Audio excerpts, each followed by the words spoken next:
and they're very evident.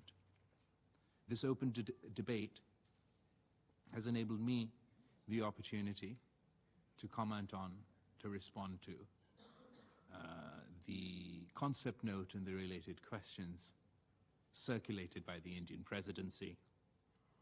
In our complex world, confronted by multiple threats and challenges, inclusive multilateralism, multilateral processes within the framework of the United Nations offer the most promising prospects for promoting peace and security, economic and social development, and effective responses to the several interlocking global challenges we face.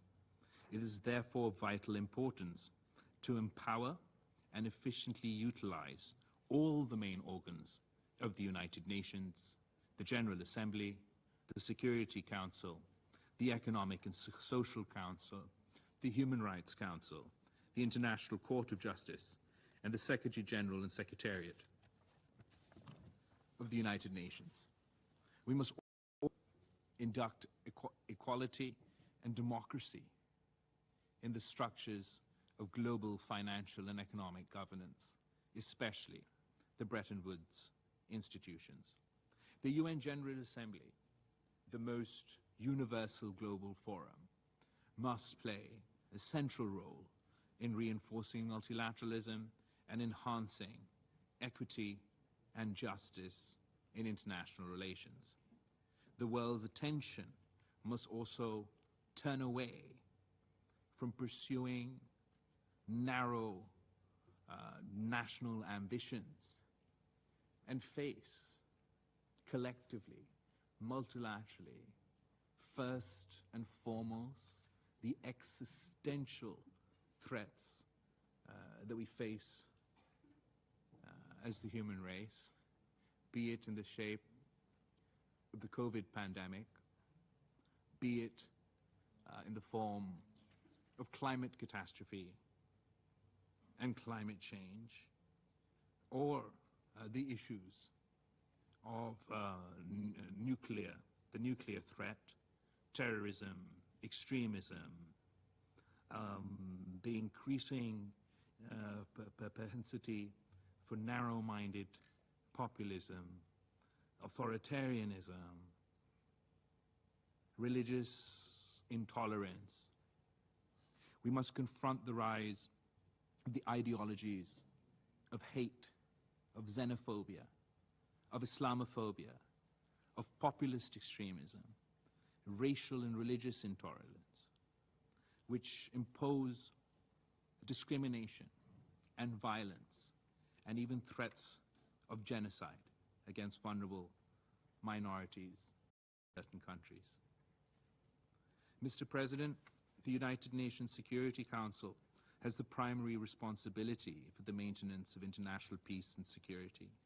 Multilateral solutions under the umbrella of the Security Council offer the most effective approach to promoting peace and resolving conflicts. Parties to a dispute cannot advocate multilateral processes one day, multilateral reform one day, and insist on bilateral avenues the next, or ultimately impose unilateral solutions. Pakistan firmly believes that the major security problems, including those in our region, Madam President, can be effectively and peacefully resolved through the active involvement of the Security Council and the Secretary General. Multilateralism must be based on universal and consistent adherence to the fundamental principles of the UN Charter, self-determination of peoples, non-use or threat of force, non-acquisition of territory by the use of force, respect for the sovereignty and territorial integrity of states, and non-interference in their internal affairs. Strict adherence to the Charter's principles has become all the more essential in the context of recent and ongoing conflict. The Council must seek to resolve conflicts and disputes, not merely manage them. It should address the underlying causes of conflicts, such as foreign occupation and suppression of the recognition of rights of peoples to self-determination. And in accordance with their obligation, under Article 25 of the Charter, member states must implement the decisions of this very UN Security Council. The Security Council must act not only after a conflict has erupted, it must act preemptively to prevent and avert conflicts before they occur. The Security Council should be enabled to meet automatically, without a procedural decision, on any item which is already on its agenda, if so requested by a Council member or a concerned state. The Secretary General should be less resonant in exercising his authority under Article 99 of the Charter to draw the Council's attention to impeding threats to peace and security. And no party to a conflict or dispute should be able to refuse the Secretary General's good offices whenever these are offered, nor to reject recourse to the modalities for the specific settlement of disputes prescribed under Charter 8 of the UN Charter. Madam President, the Security Council should no doubt reflect contemporary global realities. The most significant changes in global realities is the emergence of a UN membership now composed by 193 mostly small and medium-sized states. They need to be equitably represented through the expansion of the Security Council. Adding new permanent members would numerically reduce the opportunities for the vast majority of the United Nations member states to be represented on the Security Council. We must adhere to the principle of sovereign equality of all, not the superiority of some. Surely we believe that a further democratization of the United Nations, a further democratization of the UN Security Council, of the UN General Assembly, is what would empower this institution, would provide it with the moral authority to act. It does not serve the purposes of the United Nations to add more members to this elitist club, to expand the power of the tyrannical veto.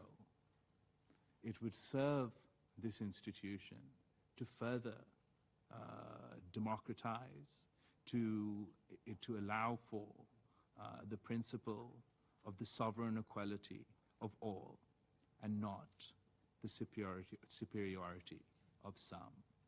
In the past, the Security Council has been unable to act due to differences among its permanent members.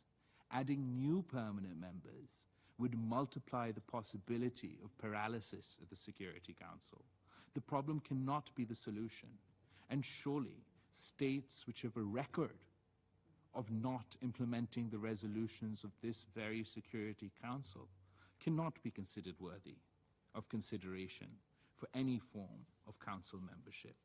The proposal of the Uniting for Consensus group to create 11 additional non-permanent elected seats to the Council offers the most realistic option for an equitable and early reform of the Security Council. The UFC model would provide equitable representation to all member states and regions, including Africa. Periodic elections would enhance the accountability of the Security Council members. It would numerically and politically extend the influence and role of elected members in relation to the existing 5 permanent members. It would preserve the principle of sovereign equality. Madam President, all our endeavors to promote world order, peace and stability will come to naught unless we can realize the Charter's second objective, universal social economic development. As a result of the COVID pandemic, raging conflicts and the more frequent and ferocious impacts of climate change, nearly 100 developing countries are in extreme economic distress. Pakistan has convened a ministerial conference with the Group of 77 in China tomorrow and day after to adopt a plan for emergency action and systematic reform in the international financial, trade and technology architectures to ease the suffering of 1 billion people in the global south and realize the sustainable development goals and environmental objectives. Finally, Madam President, in your concept note, you call on us to advise and suggest and ways and means to move the multilateralism reform agenda forward. There is an agenda item left unaddressed, Madam President, that we believe is a multilateral agenda. That is an agenda of this UN Security Council. If we want to see the success of multilateral institutions, the success of multilateralism, the success of this very council, then surely you can aid in this process and allow for the implementation of UN Security Council resolutions when it comes to the question of Kashmir. Prove that multilateralism